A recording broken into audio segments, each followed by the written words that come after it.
नमस्कार सगळ्यांना, स्वागत आहे आपलं चॅनल सारिकाज क्रिएशन्समध्ये आणि आजच्या नवीन रेसिपी व्हिडिओमध्ये। तर आजची रेसिपी आहे हिरव्या मुगाचा मसाला डोसा। त्यासाठी आदल्या रात्री मी 1 कप मूग आणि पाव कप तांदूळ भिजत घातलेले आहेत, स्वच्छ धुवून 3 ते 4 वेळा। सो फ्रेंड्स, रेसिपी बघण्यासाठी व्हिडिओ शेवटपर्यंत नक्की बघा।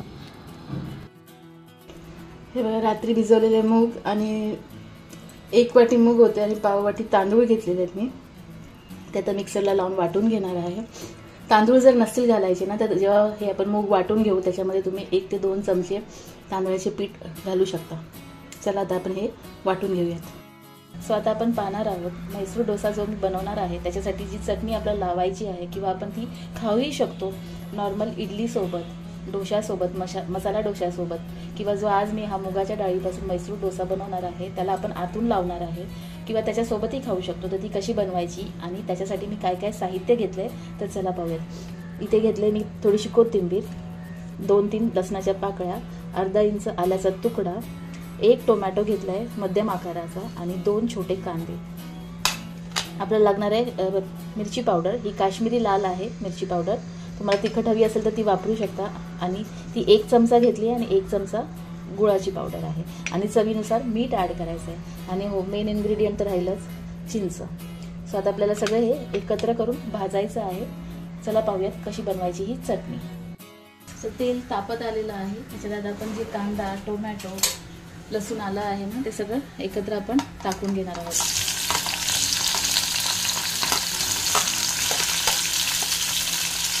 खूप छान लागते ही चटणी, नक्की ट्राय करून बघा। आपल्याला असं परतून घ्यायचं, जास्त भाजून घ्यायचं नाही, जस्ट हलकासा त्याचा कलर बदलला की हे काढून घ्यायचं आपल्याला। कांदा, टोमॅटो, आलं, लसूण परतून झालंय छान। आता ह्याच्यात आपण टाकणार आहोत ही कोथिंबीर आणि आता आपल्याला ही वाटून घ्यायची आहे। मिरची पावडर आहे, त्याच्याऐवजी तुम्ही अख्खी मिरचीसुद्धा वापरू शकता। ते मिरची पावडर आपण वाटताना टाकणार आहे आणि आता ह्याच्यात ॲड करूयात आपण हे चिंच। तर आपलं हे चटणीचं जे साहित्य आहे ते रेडी झालेलं आहे। तर आपण हे मिक्सरच्या भांड्यात काढून घेत आहे, थोडं गार होऊ द्यायचं आणि मग आपल्याला ही वाटून घ्यायची आहे। ह्याच्यात टाकणार आहे ही गुळाची पावडर, मिरची पावडर आणि चवीनुसार मीठ टाकायचे। आता ही गार झाल्यानंतर आपण वाटून घेणार आहोत। मसाल्यासाठी ही बटाट्याची भाजी मी बनवून घेतली आहे, जी नॉर्मल आपण बनवतो तशी। फ्रेंड्स, हे छान वाटून झालंय बघा, बारीक केलेलं आहे मी।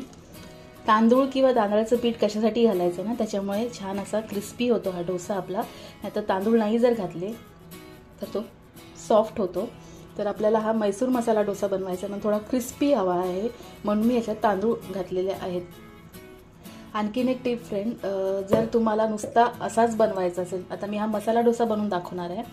जर तुम्हाला हा नुसता असाच बनवायचा असेल, प्लेन डोसा ना, तर ह्याच्यामध्ये तुम्ही भाज्या चिरून घालू शकता, गाजर किसून किंवा बारीक चिरून, नंतर पालेभाज्या जसं पालक, मेथी, दुधी किसून घालू शकता, कांदा, टोमॅटो, कोथिंबीर।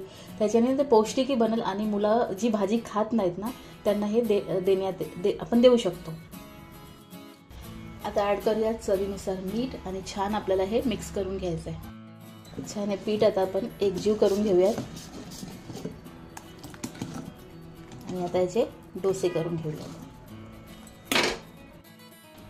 तवा तापलेला आहे, छान असा तेल लावून घेऊयात आणि बॅटर जे आहे ना ते आता मी याच्यावर पसरवून घेणार आहे।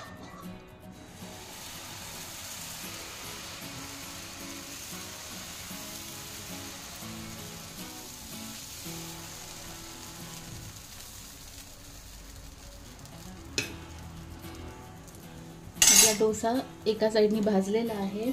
आता मी त्याला जी आपण ही चटणी बनवून घेतलेली आहे ना ती वरून लावून घेणार आहे। तर मी बनवत आहे मैसूर मसाला डोसा। खूप टेस्टी लागते ही चटणी, नक्की ट्राय करून बघा आणि हा पौष्टिक डोसा सुद्धा बनवून बघा। आणि ही जी बटाट्याची भाजी मी बनवली होती ना ती सुद्धा अशी पसरवून घेणार आहे सगळीकडे।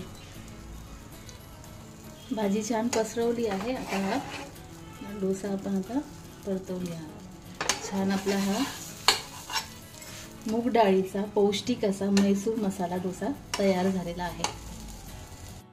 फ्रेंड्स, हा आपला मैसूर मसाला डोसा तयार झाला आहे. सो मी त्याला सर्व करत आहे. जी चटणी मी बनवली ती आणि ही आपली ओल्या नारळाची चटणी. सो फ्रेंड्स, कशी वाटली तुम्हाला आजची ही पौष्टिक रेसिपी? कसा काय वाटला तुम्हाला हा हिरव्या मुगाचा मैसूर मसाला डोसा? कशी वाटली तुम्हाला आजची ही रेसिपी? खरंच खूप पौष्टिक आहे. नक्की ट्राय करून बघा. तुमच्या मुलांनाही बनवून द्या. तुम्ही हे टिफिनमध्ये देण्यासाठी एक चांगला ऑप्शन आहे. मुलांना एक हेल्दी ऑप्शन आहे, पौष्टिक पण आहे. सो नक्की ट्राय करून बघा. जर आजचा व्हिडिओ आवडला असेल तर व्हिडिओला लाईक करा, कमेंट करा आणि जर तुम्ही नवीन फ्रेंड असाल तर चॅनलला नक्की सबस्क्राईब करा. पुन्हा भेटूयात नवीन अशा व्हिडिओसह, नवीन हेल्दी रेसिपीसह. तोपर्यंत friends, bye bye. Have a nice day and take care.